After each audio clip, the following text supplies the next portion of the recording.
اهلا بيكم معانا. النهارده معانا نواعم العيد هنبدأ نشتغل فيها.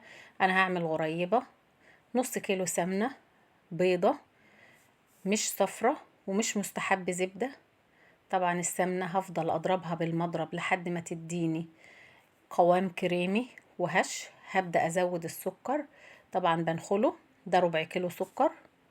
هدوب السكر، ما تنسوناش في اللايك والشير والاشتراك. كده انا دوبت السكر وخلصت. هطفي المضرب، وبعد كده انا مجهزة معايا كيلو دقيق. طبعا الكيلو دقيق مش هحطه كله، انا هحط على قد ما تديني عجينة طرية اقدر اشكلها.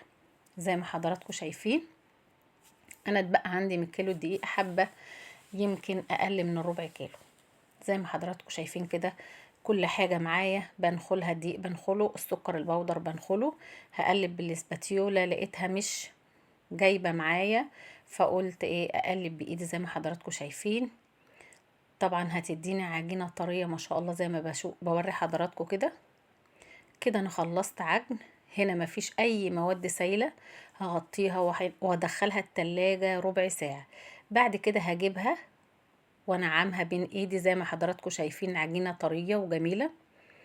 بين ايديا كده هبدأ اشكلها زي ما حضراتكم شايفين. طبعا انا عاملها وحدات متوسطة، مش هعملها لا كبيرة ولا صغيرة زي ما حضراتكم شايفين. هخلص تشكيل وهنشوف مع بعض عاملة ازاي. بين ايديا كده وببدأ اشكلها. ده كده شكلها. انا مش هحط فيها لا لولي ولا مكسرات، ولادي طالبينها كده.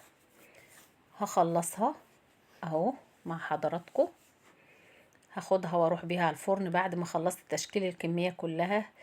هتستوي ما شاء الله، كانت هشة جدا. هوريكم اهو، دي بعد ما استوت. طبعا بدي الارضية درجة تشقير بس كده. ما تنسوناش في اللايك والشير والاشتراك زي ما حضراتكم شايفين.